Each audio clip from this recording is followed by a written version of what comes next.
Oi, pessoal, tudo bom? Hoje nós vamos fazer uma revisãozinha sobre o núcleo celular, quais são as funções e sobre o que é o cromossomo. Então, antes de qualquer coisa, né, esse conteúdo ele inicia, dá uma introdução sobre os nossos estudos para a genética, né? Por que a gente tem que estudar a genética? Para começar, a biologia estuda a vida e genética estuda o gene. E os genes são partes do DNA, né, fragmentos do nosso material genético que vão sintetizar algo. Então, podem trazer nossas características hereditárias, funções para a nossa célula, né? Esses genes sintetizam proteínas que vão ajudar nas funções do nosso corpo. Então, tem tudo a ver a gente estudar os genes em biologia. E Mendel, ele foi o primeiro a fazer experimentos tentando evidenciar como que isso acontecia, como que as características genéticas eram passadas de pais para filhos, né, ou de geração em geração. Aqui é um lembrete pequeno, né, sobre quais são os campos da genética, alguns campos da genética, mas nós podemos fazer melhoramento de plantas, nós podemos fazer seleção de animais, né, com características bem interessantes para a gente, melhoramento da levedura, desenvolvimento de medicamentos, né, nós podemos cortar genes de interesse, manipular esses genes de interesse dentro de uma bactéria e essa bactéria vai sintetizar essas proteínas muito rápido, porque as bactérias conseguem se reproduzir rapidamente e aí a gente consegue desenvolver diferentes medicamentos. Por exemplo, a insulina. A insulina, ela é relacionada com esses princípios da genética. Identificação de doenças, né? Tem alguns sites, inclusive, que a gente consegue fazer análises do nosso DNA para identificar fragmentos que são recorrentes para alguma doença. Lembrando aqui que se der que você tem esse fragmento do gene, não necessariamente você vai ter aquela doença, porque tem outras coisas envolvidas para você desenvolver a doença, né? Então tem a questão ambiental também para você desenvolver algumas doenças. Para falarmos aqui do núcleo, a gente tem que saber quem que tem núcleo e quem que não tem núcleo.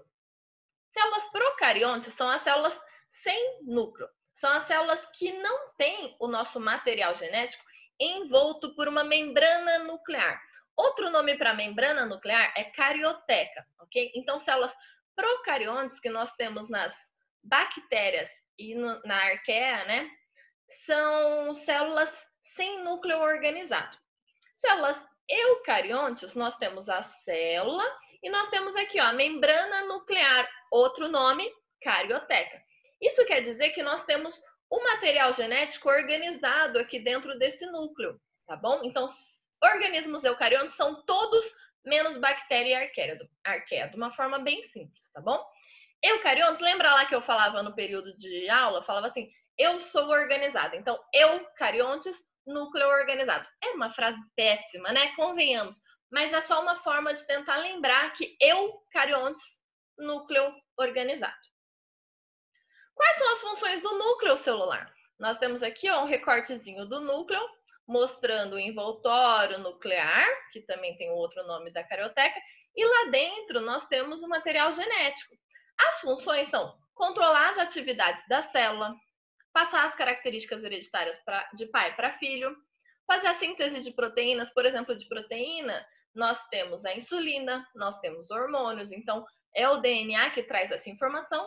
E tem também um detalhinho, os plasmídios, que são esses daqui, ó, são materiais genéticos presentes em bactérias. É um material genético secundário que permite que essas bactérias, por exemplo, tenham características, entre aspas, extras. É como se fosse um material genético que permite que essas bactérias tenham algum tipo de resistência.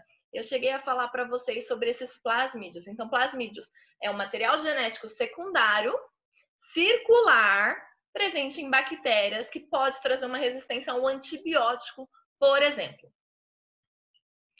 Aqui nós temos o experimento do Balbiani, que ele pegou uma ameba. A ameba, ele é um ser unicelular, uma única célula, com núcleo. Se tem núcleo organizando, né, o material genético é eucarionte. Ele cortou essa ameba. O fragmento, que é esse fragmento A aqui, vamos falar de fragmento A, que tem o núcleo, ele se desenvolveu. Porque o núcleo conseguiu controlar as funções da célula. O fragmento sem o núcleo, que é esse fragmento de cá, perdeu as suas funções, perdeu como se fosse o cérebro, entre aspas aqui, tá bom? E aí ele acaba se degenerando. Então essa parte aqui do fragmento B, sem o núcleo, degenerou. E ele fez mais uma parte do experimento. Ele pegou essa célula B também, né, outra célula B no caso, e ele fez um transplante de núcleo.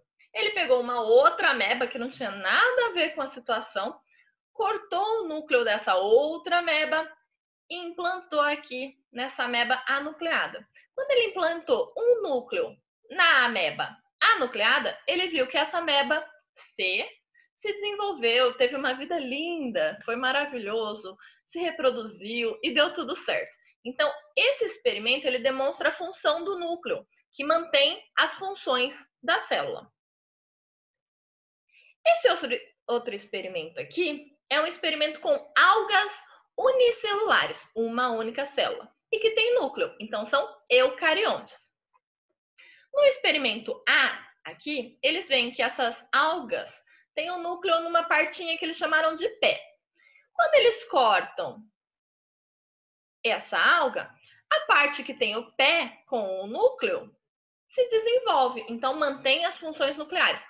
O chapéu que foi cortado aqui, ó, não se desenvolveu, porque não tem o núcleo. Essa outra aqui é outra espécie dessa alga unicelular com núcleo, né? Eucarionte. É do mesmo gênero, então elas são próximas, mas são de espécies diferentes. Eles cortaram aqui, ó, e separaram o pé do chapéu de novo. E eles viram que a parte do pé que tinha o núcleo se desenvolveu e seguiu as suas funções. Então, o núcleo demonstrando que ele faz as funções da célula e mantém essa célula viva. E ele fez esse terceiro experimento do lado de cá, ó. Esse terceiro experimento, ele fez um Frankenstein. Ele pegou uma alga amarela, né, de uma das espécies, cortou e separou o pé que tinha o núcleo. Pegou a outra alga verde, cortou e separou o talo. E juntou, fez o Frankenstein aqui das algas. O pé amarelo com o núcleo e a parte verde do talo sem núcleo. E aí a pergunta era, será que vai nascer desse jeito aqui, com o talo verde, ou será que vai nascer desse jeito de cá, com o talo amarelo? A resposta correta é que nasce desse jeito de cá, ó, com o talo amarelo, com o chapéu amarelo. Desculpa, chapéu amarelo. Por quê? Porque o núcleo tem um material genético. Esse material genético tem as respostas lá. Olha, eu tenho aqui uma receita falando que é para nascer amarelo, com o chapéu meio assim bagunçadinho. Como é que essa informação vai ser passada? Através dessa receita do núcleo, dessa informação genética aqui no núcleo. Então, o que vai nascer vai ser referente a essa receita que o núcleo tem, mostrando que as características hereditárias são passadas também por esse material genético que está dentro do núcleo. Então, aqui ele comprova a função do núcleo de manter a célula e a função do núcleo de passar as informações hereditárias. O que é o cromossomo? Agora, quem é o cromossomo? O que está acontecendo? Quando a gente fala de DNA, normalmente você vai lembrar de algo desse jeito aqui, ó. Dupla fita de DNA, e aí ela tá enrolada sobre ela mesmo, parecendo uma escada em caracol, né? Então, você pensa em algo parecido com isso aqui.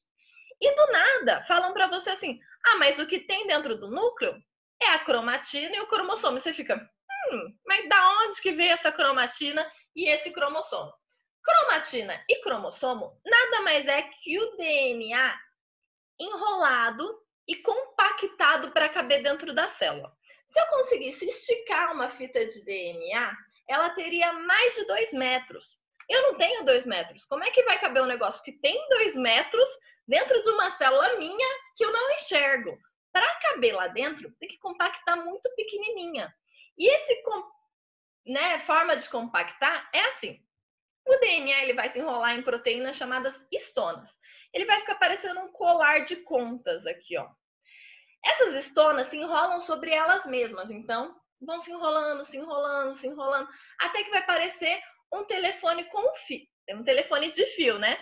Vocês dessa época aí não sabem o que é um telefone de fio, mas acreditem em mim, existe. A avó de vocês sabe o que é um telefone com fio. Eu sei, então talvez a mãe de vocês também saibam. Quando ele chega nessas situações aqui, ó, é a cromatina. É o DNA enrolado, só isso. Só que quando vai ter a divisão celular, esse DNA precisa se enrolar mais ainda, se compactar mais ainda. Nessa fase de divisão celular, ou seja, uma célula se dividir para formar duas células, esse cromossomo se compacta mais ainda e aí ele fica um cromossomo, tá bom? Então, DNA, material genético, cromatina é o DNA enrolado, cromossomo é o DNA enrolado para divisão celular, ok? Aqui é um esqueminha mostrando o DNA se enrolando nas estonas, se enrolando sobre ele mesmo, fazendo aquele telefone, né, fio de telefone, e aqui os cromossomos bem compactadinhos. Então, nós temos os cromossomos, que nada mais é que o DNA compactado, e ele pode ser no formato de um cromossomo simples ou de um cromossomo duplo. Por quê? O cromossomo simples tem uma sequência de material genético aqui dentro. Quando essa célula vai se dividir, ela precisa ter duas sequências de material genético para passar para as células filhas.